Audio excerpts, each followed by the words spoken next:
కాళ్లలో నొప్పి, నరాల వాపు వంటి లక్షణాలతో బాధపడుతున్నారా? వెరికోస్ వెయిన్స్ లో అత్యాధునిక చికిత్స ఏవిస్ వాస్కులర్ సెంటర్. నమస్కారం. నమస్తే. జనరల్గానే రత్నబాండ గారి దానికి సంబంధించినటువంటి న్యూస్ అయితే మనం చూస్తూ ఉన్నాము. టెంపుల్కి సంబంధించినటువంటి ఎప్పుడు విశిష్టతలే మాట్లాడుకుంటాం. అవును. అలాంటిది ఇవాళ మనం అక్కడ ఉన్నటువంటి సంపద గురించి మాట్లాడుకోవాల్సినటువంటి అవసరం వస్తుంది. గది ఏది తెరవబోతున్నారు, దానికి సంబంధించినటువంటి అంటే రత్నబాండ గారిని తెరవబోతున్నారు.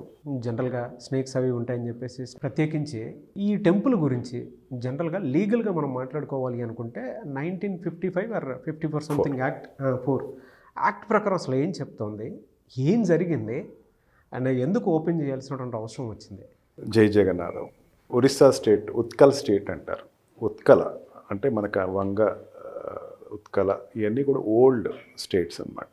ఈ స్టేట్లో ఇది ఒక సముద్ర తీరంలో ఉండేటువంటి స్టేట్. అంటే కలకత్తా ఏరియా అంతా కూడా, కలకత్తా, మెడ్రాస్ అండ్ బాంబే, ఈ 3 ఏరియాల్లో కూడా బ్రిటిష్ వాళ్ళు వచ్చి ఆక్యుపై చేసుకుని తర్వాత అక్కడ ఉండేటువంటి రాజులు, గజపతులు పరిపాలించినటువంటి ప్రాంతం అదంతా కూడా వాళ్ళతోటి స్నేహాలు చేసి, లేకపోతే వాళ్ళతోటి ఇప్పుడు చెప్పాలంటే ఎలియన్స్ పెట్టుకునో లేకపోతే వాళ్ళతోటి కలిసి పరిపాలించిన ప్రాంతం. దానికి పూర్వ చరిత్ర ఏంటంటే ఏదైనా ఇట్లాగా నేలమడుగులు అంటారు, అట్లా రత్నభండారాలు, నేలమడుగులు. ఇది రత్నభండారం అంటే ఇది ఓపెన్గానే ఉంటుంది. పూరికి వెళ్ళిన తెలుస్తుంది, పైనే ఉంటుంది. ఇది నేలమడుగులు అంటే కిందకు ఉంటుంది, స్వరంగంలా కిందకు ఉంటుంది. ఇది కొంచెం పైకి ఉంటుంది. దీంట్లో ఏంటంటే ఉండేటువంటి 3 doors, 3 గదులు ఉంటాయి అన్నమాట. ఒకటిది, 1, 2, 3. ఇది స్టార్ట్ అయినప్పుడు విశిష్టత ఏంటంటే, ఇప్పుడు ఆలయం ఎవరైనా నిర్మించిన వాళ్ళకి తెలుస్తుంది, ఆలయ స్థపతి అంటారు, వాళ్ళు చెప్తారనమాట. రత్న విన్యాసం అంటారు. రత్న విన్యాసం అంటే ఏంటంటే, మీ దగ్గర ఉండేటువంటి రత్నాలన్నీ ఇక్కడ గుడి కింద పెట్టండి. అంటే ఒక టెంపుల్ కట్టేటప్పుడు రత్న విన్యాసాలను చేసేవారు. అసలు యాక్చువల్గా రత్న విన్యాసం చెప్పాలంటే దానికన్నా మీ దగ్గర ఎంత వస్తే అంత రాజు పరిపాలించిన రాజు ఏం చేసేవాడంటే, తన తీసుకొచ్చినటువంటి ఇంకొక దేశాన్ని ఆక్యుపై చేసి తీసుకొచ్చిన తర్వాత, లేకపోతే ట్యాక్సేషన్ రూపంలో కలెక్ట్ చేసుకునే అమౌంట్స్లో కానీ, లేకపోతే కొంచెం భాగం దేవుడికి అనేది ఇచ్చేసేవారు. పెద్దగా ట్యాక్సేషన్ సిస్టమ్ ఉండేది కాదు కాబట్టి వాళ్ళు ఇంకొక రాజ్యాన్ని ఆక్యుపై చేసిన తర్వాత ఆ బంగారాలని, ఆ వెండిని అవన్నీ అక్కడి నుంచి తీసుకొచ్చినవన్నీ లోపల కింద పెట్టేసేసేవారు, లాక్ చేసేవారు. దాంతో అవసరం లేదు. దాన్ని ఇంకో రకంగా చెప్పాలంటే, ఇప్పుడు ఉండేటువంటి ఎకనామికల్ లాంగ్వేజ్లో చెప్పాలంటే it's a reserved property. Reserve బ్యాంక్లో ఎంత బంగారం ఉంది అంటే, ఏ స్టేట్ కంట్రీ అయినా సరే ఆ ఉండేటువంటి బంగారం బట్టి ఆ కంట్రీ విలువ చెప్తారు. మన భారతదేశంలో ఉండేటువంటి ఇన్ని టన్నుల బంగారం, ఈ అమెరికాలో ఉన్నటువంటి ఇన్ని టన్నుల బంగారం, దీన్ని బట్టి ఆ కంట్రీ విలువ చెప్తారు. ఇది ఒకప్పుడు ఇప్పుడు ఉండేటువంటి సిస్టమ్ కాదు. ఒకప్పుడు రాజులు పరిపాలించినటువంటి భారతదేశంలోనే ఆ సిస్టమ్ ఉంది. ఓకే, వాళ్ళ దగ్గర ఎంత సంపద ఉంది అని చెప్పేసి దాన్ని తీసే అవసరం ఉండేది కాదు నాగరాజు. అది తీస్తున్నారు అనేసరికి నాకు కొంచెం ఆందోళన కూడా ఉంది. తీసే అవసరం ఉండదు. నేను ఒక 2 ఐఏఎస్ ఆఫీసర్స్ని, ఒరిస్సా ఐఏఎస్ ఆఫీసర్స్ని అడిగాను ఈ న్యూస్ గురించి. అడిగితే వాళ్ళు ఏమన్నారంటే, సార్ మన సంపద, మన ఇంట్లో బంగారం అన్నది మీరు ఎదుటి లెక్క పెట్టమంటే ఊరుకుంటారా మీరు?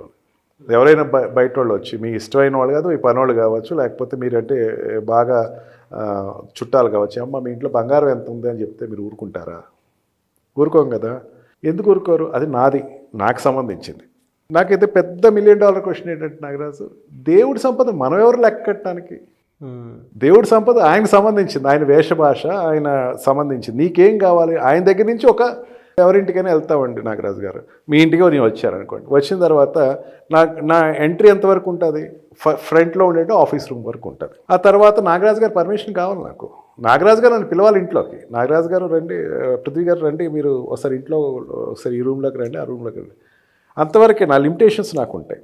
భగవంతుడి దగ్గర కూడా పురాణాలు చెప్తున్నాయి ఏంటంటే, ఒక లిమిటేషన్స్ ఉన్నాయి. నువ్వు వాళ్ళ గురించి లెక్కేయకు, వాళ్ళ గురించి నీకు లెక్కేసేటువంటి అధికారం లేదు అన్నది ఒక ఒరిస్సా వాళ్ళ ప్రజలు నమ్ముతున్నటువంటి ఒక విధానం. ఓకే, అంతేగాని దాని ఏదో రివ్యూ చేసేసేద్దాం, దాని ఏదో లెక్కలు కడదాం. లెక్కలు కట్టి ఏం చేస్తారు చెప్పండి నాగరాజు? లెక్కలు కట్టి లోపల పెట్టాలి, అంతే కదా. ఎందుకు దాంట్లో లెక్కలు తెలియచేయాల్సిన అవసరం ఉంది? మనం ఆల్రెడీ ఒక ఎక్స్పీరియన్స్ పొందాం. మనం తిరువనంతపురంలో ఒక ఎక్స్పీరియన్స్ పొందాం. అనంత పద్మనాభ స్వామి టెంపుల్ దగ్గర లెక్కలు కట్టిన తర్వాత 1, 2 లెక్కలు కట్టిన తర్వాత నాకు సైంటిఫిక్గా నేను నమ్ముతున్నాను కాబట్టి నేను అంత పెద్ద ఇదవును. కానీ చాలామంది జాతకాలు చెప్పేవాళ్ళు లేకపోతే పెద్ద పెద్ద పీఠాధిపతులు ఏముంది, కరోనా వచ్చింది గుర్తుపెట్టుకోండి, భారతదేశంలో 2 సునామీలు వచ్చినాయి గుర్తుపెట్టుకోండి, ఎప్పుడు రానంత పెద్ద పెద్ద తుఫాన్లు కేరళ ముంచెత్తేసింది గుర్తుపెట్టుకోండి. ఇవన్నీ ఎందుకు వచ్చినాయి? ఖచ్చితంగా దానికి లింక్ ఏదో ఉంది అని చెప్పేసి వాళ్ళు చెప్తున్న విషయం, విశ్లేషకులు చెప్తున్నటువంటి విషయం. దాన్ని ఓపెన్ చేసేటప్పుడు కూడా పెద్ద గొడవ అయింది. అనంత పద్మనాభ స్వామి టెంపుల్ నేలమడుగులు 3వ గది తెరుస్తున్నారు, 4వ గది తెరుస్తున్నారట. అది నాగబంధంతో ఉంది. ఈ గది కూడా నాగబంధంతో ఉంది. 1806లో బ్రిటిష్ వాళ్ళు ఈ టెంపుల్ యాజమాన్యాన్ని చేసుకోవచ్చు మీరు అని చెప్పేసి ఒక నిర్ణయం తీసుకున్న తర్వాత 1806 నుంచి ఈ లోపల ఉండేటువంటి గదులు ఓపెన్ చేయటం అన్న ప్రక్రియ ఒకటి మొదలుపెట్టింది. ఓకే. దాని తర్వాత గజపతులు ఈ బ్రిటిష్ వాళ్ళు కలిసి దాన్ని ఓపెన్ చేయడానికి వెళ్ళారు. మొదటి గది తీశారు, 2వ గది తీశారు. మొదటి గదిలో ఉండేటువంటి సంపదలు, 2వ గదిలో ఉండేటువంటి సంపద. అంటే మన ఇంట్లో లాకర్స్ ఉన్నాయనుకోండి, లాకర్ సిస్టంలో ఏం చేస్తాం, ఒక బీరువా ఉంటుంది. బీరువాలు బయట ఉండేటువంటి వస్తువులు కొన్ని ఉంటాయి, లోపల కొన్ని ఉంటాయి, ఇంకా కొంచెం గోడ మానుగులు అంటారు, అంటే గోడ లోపల ఒక అల్మార్ ఉంటుంది. అది 3వది అంటారు. ఈ అంతర్బహర్. బయట ఫస్ట్ తెరిచారు, సెకండ్ తెరిచారు, థర్డ్ది ఎవరు తెరవలేదు.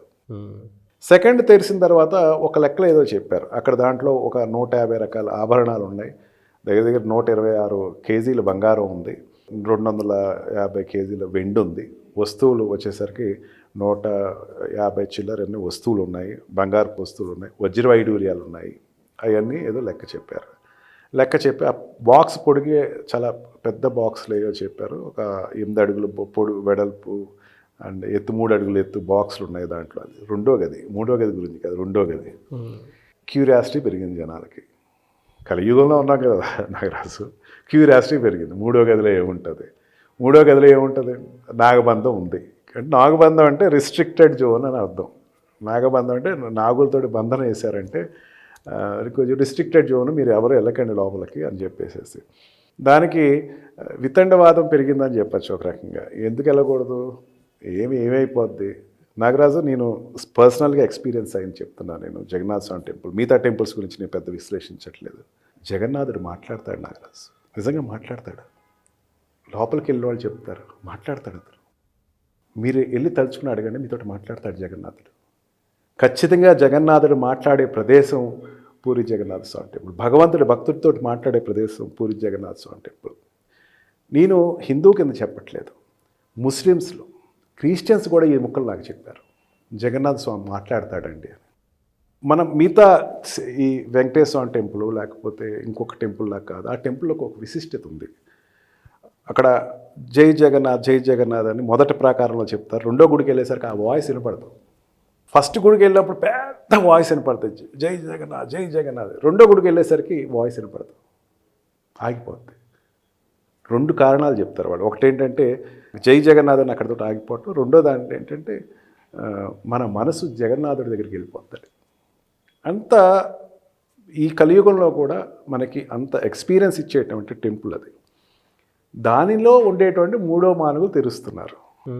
ఇది ఎట్లా తెలుస్తున్నారు? లీగల్గా అప్రూవల్ తీసుకొచ్చి 1954లో వచ్చినటువంటి యాక్ట్లో ఏముందంటే తాళం తీయచ్చు, దానిదే ఉంది, తీసి లెక్కలు కట్టండి, ఖర్చు పెట్టమని ఎక్కడ చెప్పలేదు, ఓపెన్ చేయండి. 1954 యాక్ట్కి వచ్చేసరికి అది రిలేటెడ్ టు ప్రీవియస్ 1806లో రిలేట్ అయినటువంటి బ్రిటిష్ వాళ్ళు తీసుకొచ్చిన యాక్ట్, రిలేటెడ్ యాక్ట్.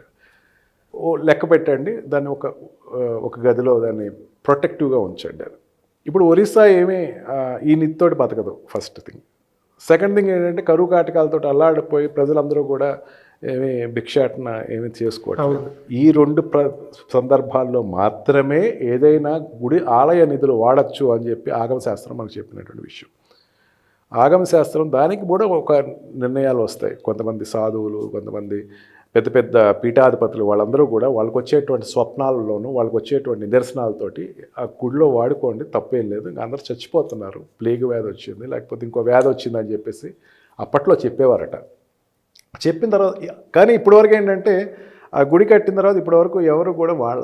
బట్ ఈ రత్నబాండా గారిని ఎలా ఏ పాయింట్ నుంచి చూస్తున్నారు అని అంటే అసలు ఏముందో చూద్దాం. ఎందుకు క్యూరియాసిటీ ఏంటి అసలు? క్యూరియాసిటీ ఏంటి చెప్పండి. నాగరాజు గారు 2 కార్లు వేసుకొస్తున్నారండి, లేకపోతే రోజుకో సూట్ వేసుకొస్తున్నారు. 364 సూట్లు ఉన్నాయి. నేను నాగరాజు గారు దొంగతనంగా వెళ్ళి బీరువా తెరిచి నాగరాజు గారు సూట్లేనో లెక్క పెట్టచ్చా నేను? నా లిమిటేషన్స్ నాకున్నాయి కదా. జనాలు కూడా లిమిటేషన్స్ ఉన్నాయని చెప్పేసి నేను అనట్లేదు నాగరాజు, నా ఒపీనియన్ అయితే కాదు, నాకు కూడా క్యూరియాసిటీ. అంటే ఒరిస్సాలో కొంతమంది అలా పీఠాధిపతులు మాట్లాడుకున్నటువంటి వాళ్ళు పెద్ద పెద్ద స్వాములు చెప్తున్న విషయం అది. నాగబంధాలు ఎప్పుడు తెరవకూడదు. నాగబంధానికి ఉండేటువంటి చరిత్ర నాగ చరిత్ర తెలిసిన వాడు ఎవరైనా చెప్తారు. దానికి ఉండే సీక్రెసీ దానికి ఉంది. దానికి ఉండే అందులో ఓపెన్ చేసేది ఏంటి? లక్ష్మీ పీఠాలను ఓపెన్ చేస్తున్నాం, మహాలక్ష్మీ పీఠాలను ఓపెన్ చేస్తున్నాం. మహాలక్ష్మీదేవి దాంట్లో ఉండి ఈ నిధితో ఉండేటువంటి అరా అంటారు దాన్ని. ఆ అరా ద్వారా మొత్తం స్టేట్ని కంట్రీని కాపాడుతుంది అంటారు. దాంట్లో ఉండే డైమండ్స్ కానీ అసలు రత్న విన్యాసం యొక్క ముఖ్య ఉద్దేశం అది. అక్కడ ఉండేటువంటి దాంట్లో మొత్తం అందరినీ కాపాడుతూ ఉంటుంది. ఇప్పుడు లోపల గడిలో ఖచ్చితంగా నాకు తెలిసినంత వరకు మనం అనుకున్న క్యూరియాసిటీ ప్రకారం అనుకుంటున్నాం కదా, అనంత పద్మనాభ స్వామి టెంపుల్లో లెక్కేసినప్పుడు ఏమన్నారంటే లోపల ఉండేటువంటి సంపద గోల్డ్ కానీ డైమండ్స్ కానీ దాని వాల్యూ వచ్చేసరికి 4 lakh crores ఉంది అని చెప్పేసి అన్నారు. 4 lakh crores, 4 లక్షల కోట్లు వాల్యూ. అంటే వాల్యూ అంటే ద్రవ్య వాల్యూ. యాంటిక్ వాల్యూ చెప్తే దానికి 20 lakh crores కన్నా ఎక్కువ ఉందని చెప్పారు. మోర్ దాన్ 20 lakh crores, అంటే 5 times. ఇప్పుడు కోర్టు చెప్పిన రీజన్ ఒకటైతే ఒప్పుకోవాలి జనరల్గా. దాన్ని ఇప్పుడు వాళ్ళైనా సరే సైంటిఫిక్గానే ఆలోచిస్తారు. దాంట్లో ఏమంటారంటే కిటికీలో చూసాం లోపలంతా కూడా కొంచెం పెచ్చులు ఊడిపోతుంది, గది కూలిపోయే పరిస్థితి ఉంది. కూలిపోయే పరిస్థితి ఉంటే ఖచ్చితంగా కట్టాలి, నేను కాదంట్లా. ఖచ్చితంగా దాన్ని ఓపెన్ చేసి మళ్ళీ పునర్నిర్మించి లోపల ఉండేటువంటిది ఏది కట్టి మళ్ళీ లోపల మళ్ళీ రిపేర్ చేసి పెట్టేయచ్చు. దానికి లెక్కట్ట కదా పాయింటే. ఆలయం ఏదైనా డిస్ట్రాయ్ అవుతుంది అనుకోండి, మన ఇక్కడ మన యాదాద్రి ఏం చేస్తారు చెప్పండి? అవును, యాదాద్రి కొంచెం పెచ్చులు ఊడుతుంది, కొంచెం కష్టంగానే ఉంది, మళ్ళీ పునర్నిర్మించారు, అంతవరకే. ఏ గుడి అయినా సరే కొంచెం అప్పట్లో ఉండేటువంటి టెక్నాలజీ ఎంతైనా సరే దానికంటూ డికే అన్నది ఉంది కాబట్టి మళ్ళీ కడతాం అన్నది ఒక ఆనవాయితీ ఉంది. ఈ లోపల గది కూడా అట్లా కూలిపోయేటట్టుంది. కిటికీలో చూశారు. అది ఎప్పుడైతే 1982లో ఓపెన్ చేసినప్పుడు సెకండ్ ఓపెన్ చేసినప్పుడు లోపల చూస్తే కిటికీలో చూస్తే కొంచెం అంత నీరు కారుతుంది. దానివల్ల ఏంటంటే కొంచెం అది డిస్ట్రాయ్ అవుద్దేమో, గది మళ్ళీ కట్టదాము. అక్కడ వరకు ఓకే, దానికి ఏదో నువ్వు విధానాన్ని అడగండి, ఎవరైనా ఈ పెద్ద పెద్ద పీఠాధిపతులు వాళ్ళందరూ చెప్తారు దాన్ని ఎట్లా చేయాలి. అంతవరకు కట్టేసేసి ఏదో ఇప్పుడు ఆలయంలో ఏదైనా విశిష్టత చేయాలనుకోండి, బట్టలు మార్చడం అంటే కళ్ళగంతలు కట్టుకుంటూ ఏదో పద్ధతి ఉంటుంది. అంటే సీక్రెట్గా చేయాలి, అంతవరకు చూడకండి, మిగతా చేసేసుకుని వెళ్ళిపోండి అనే పద్ధతిలో ఏదైనా చేయొచ్చు. దాని వరకు ఎటువంటి ఇబ్బంది లేదు. లెక్కలు కట్టడం అనే దానికి వచ్చేసరికి అనేకమైనటువంటి వ్యత్యాసాలు వస్తున్నాయి. నేను హైందవుడి కింద చెప్తున్నాను, ఒక హిందూవాది కింద చెప్తున్నాను. నీ ధర్మాన్ని నువ్వు బయట పెట్టుకుంటున్నావు ఎందుకు? నువ్వు ఎవరికి చెప్దాం అనుకుంటున్నావు? నీ ధర్మం నీకు వాళ్ళకి ప్రచారం చేసుకో. నీ వరకు అదే హిందువుల వరకు ఇదిగో అక్కడ మనకి బంగారం గుడి ఉంది, బంగారం ఉంది, దాని నిండా అంతవరకు చెప్పు. ప్రపంచానికి చెప్పాల్సినటువంటి అవసరం లేదు కదా. ఓకే, మిగతా మతస్థులు చెప్పాల్సిన అవసరం లేదు కదా. అందుకని లెక్కలు కట్టడం అనేసరికి అనేకమైన వ్యత్యాసాలు, అనేకమైన భిన్నాభిప్రాయాలు అయితే ఉన్నాయి. ఇప్పుడు నేను డైరెక్ట్గా వ్యక్తిని కామెంట్ చేయట్లేదు నాగరాజు గారు. నేను ఎప్పుడు వ్యక్తిని కామెంట్ చేసే వ్యక్తినే కాదు, పరిస్థితులు కామెంట్ చేస్తాను.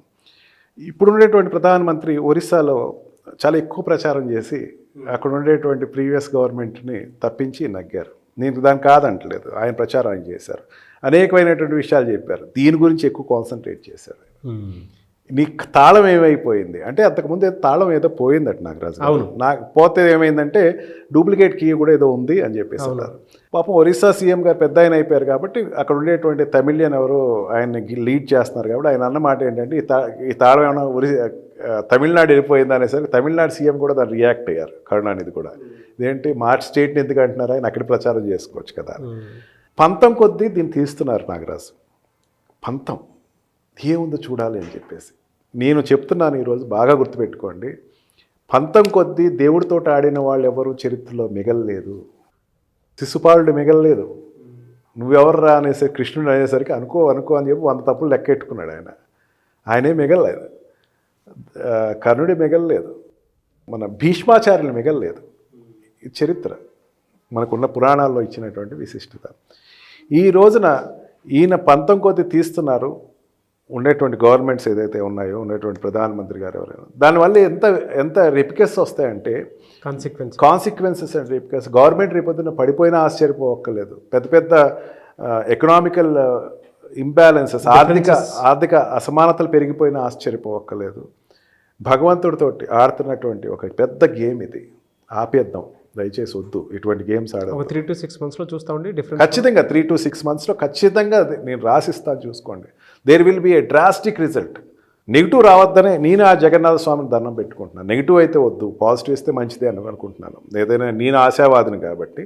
కానీ తీసినటువంటి ప్రాంతాల్లో ఖచ్చితంగా నెగిటివ్నే చూసాం అంతకుముందు. ఇదే కాదండి, తిరుపతిలో కూడా ఇదివరకు బ్రిటిష్ వాళ్ళ టైంలో జరిగినటువంటి ప్రయోగం ఇది.